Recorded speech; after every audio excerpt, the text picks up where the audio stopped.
Hello बच्चों, चलिए प्रश्न को देखते हैं। प्रश्न है, निम्न में से कौन सा कथन नहीं है।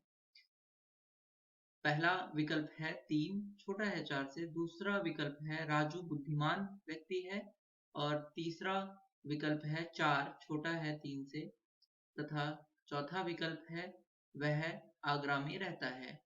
इस प्रश्न को करने के लिए हम इस प्रश्न की मुख्य अवधारणा को समझते हैं। तो मुख्य अवधारणा है कथन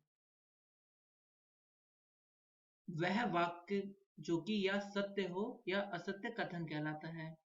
वह वाक्य जो या तो सत्य हो या तो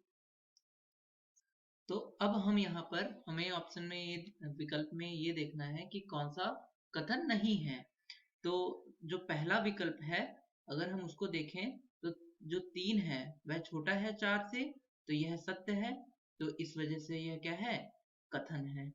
दूसरा क्या है, दूसरा है राजू बुद्धिमान व्यक्ति है, तो यह भी कथन क्या है, यह भी एक सत्य कथन होगा या असत्य कथन होगा, दोनों में से कोई एक होगा। या तो राजू बुद्धिमान होगा या तो राजू बुद्धिमान नहीं होगा। तो इसका मतलब यह भी एक कथन है। जो दूसरा विकल्प है वह भी कथन है।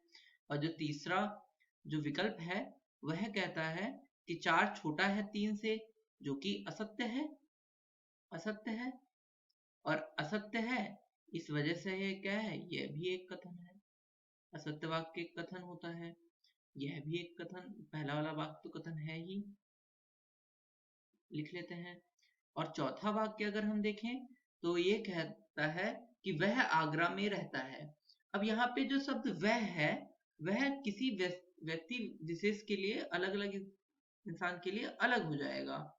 तो अलग व्यक्ति के लिए अलग हो जाएगा, जिसकी वजह से यह सत्य और असत्य, अलग अलग लोगों के लिए सत्य और अलग लोगों के लिए असत्य भी हो सकता है, दोनों ही एक साथ हो सकता है। तो ना ही ये कथन सत्य है और ना ही ये कथन असत्य है। तो इस वजह से यह कथन नहीं है। तो चौथा जो विकल्प है वह कथन नहीं है, नहीं है। तो हमारा कौन सा ऑप्शन ट्रू हो गया। तो हमसे इस प्रश्न में पूछ ये रहा है कि कौन सा कथन जो है वो कौन सा वाक्य कथन नहीं है इनमें से। तो जो सही विकल्प हो गया वह डी हो गया, वह आगरा में रहता है। आशा करता हूं ये प्रश्न आपको समझ में आया होगा। धन्यवाद।